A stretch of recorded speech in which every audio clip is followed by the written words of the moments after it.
everyone, and welcome to the first episode of Common Errors. Today we'll be covering the distributive property and solving equations. So let's just clarify that there's one key method to the distributive property. It is that the number or variable outside the parentheses applies to all numbers or variables inside the parentheses. So this one will contribute to this and apply to this, and this variable will apply here and apply here. So today we'll be approaching our first common error.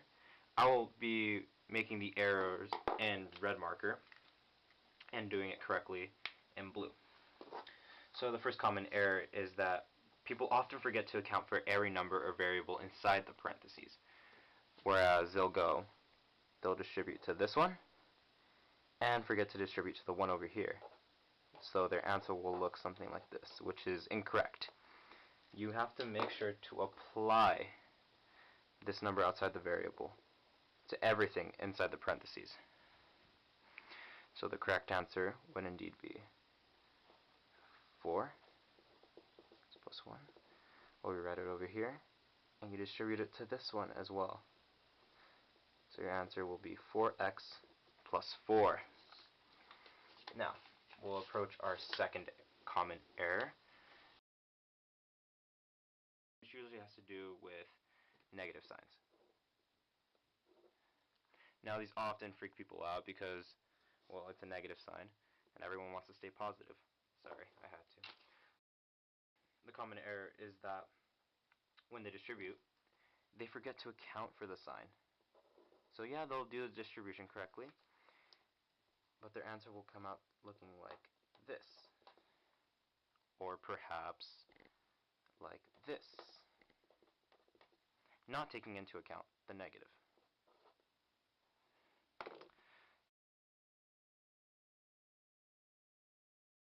So a negative times a positive will always produce a negative number.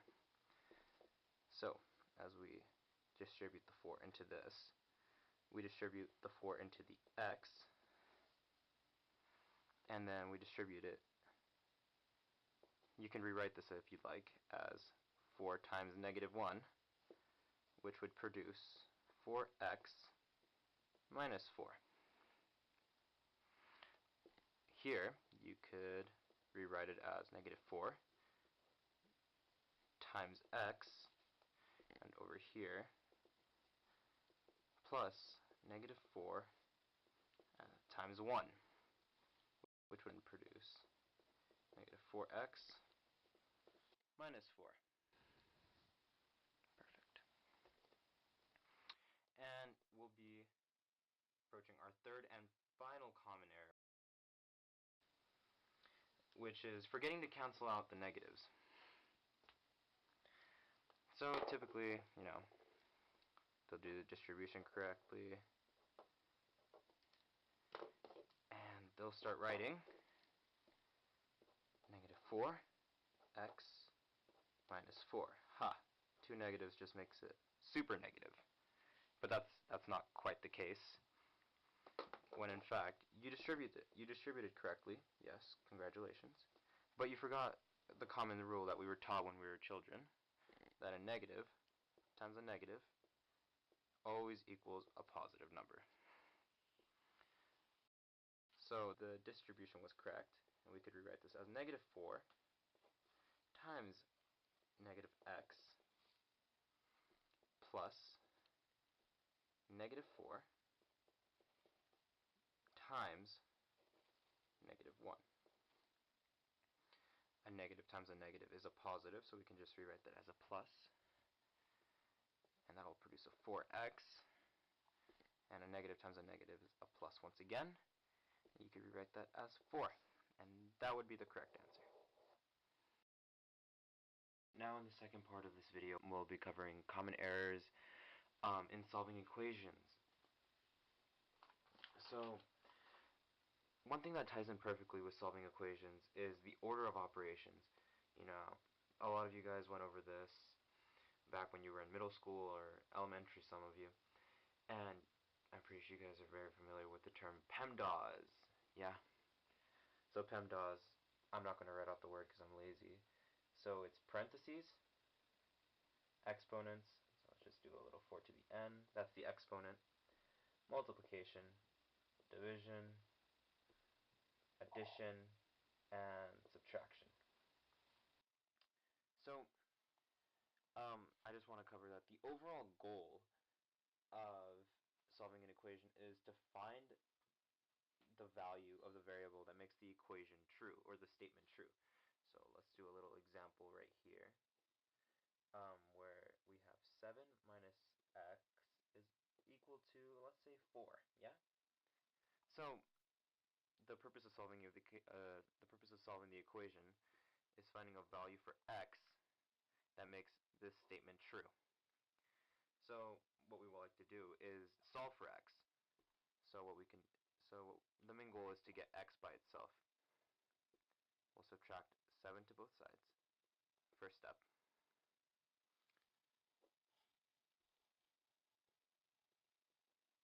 So these two will cancel out, and 4 minus 7 would equal negative 3. After this, we notice that x is still not alone. We still have a negative in front of it. So something that, a little note, is that whenever you see a negative in front of a variable, you can always imagine a negative 1 in front of it, like that. So this is equivalent to this.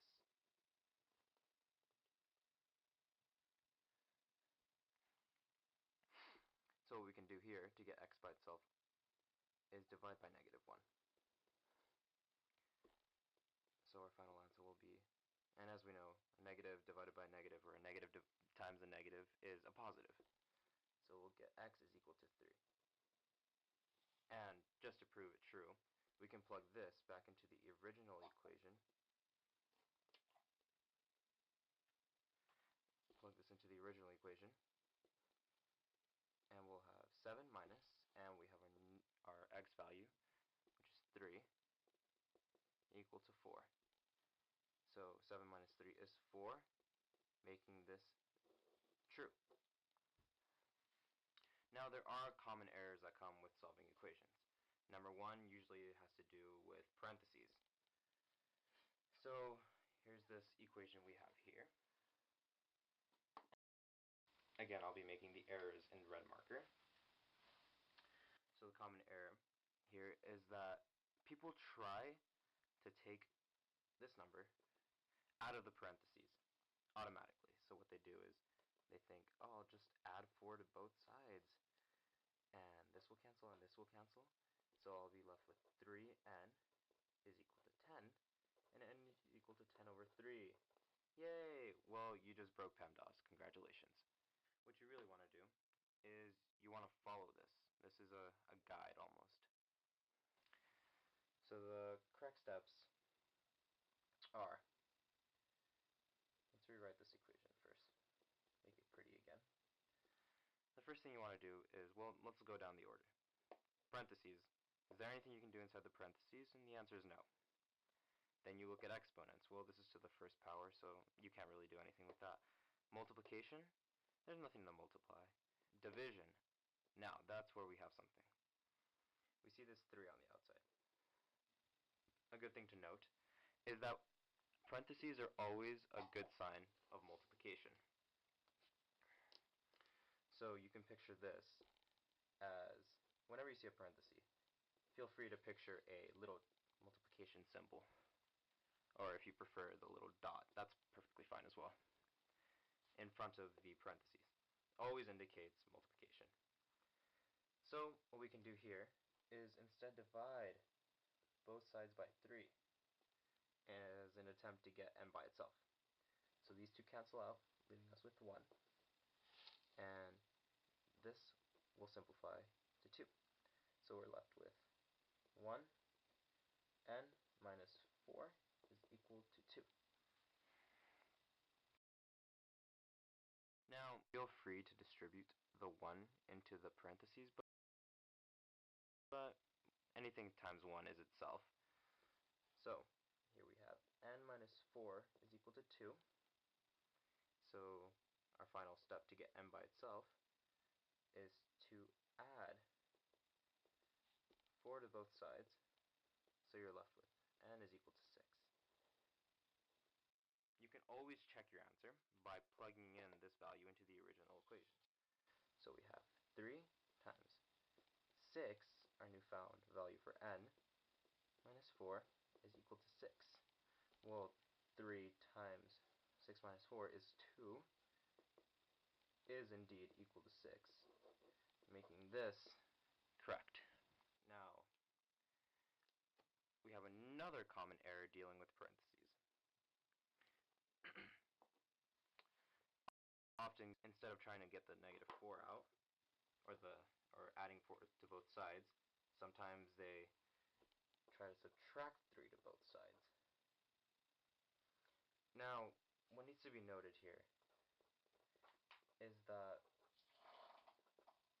this is not here as an addition or subtraction. This is again here as multiplication. It is important to think of this parentheses, anything inside the parentheses, as possibly a number or a single variable. Let's view this as, let's say this entire thing was just x. Sure, why not? 3x is equal to 6. Cool. Well, again, this is just multiplication.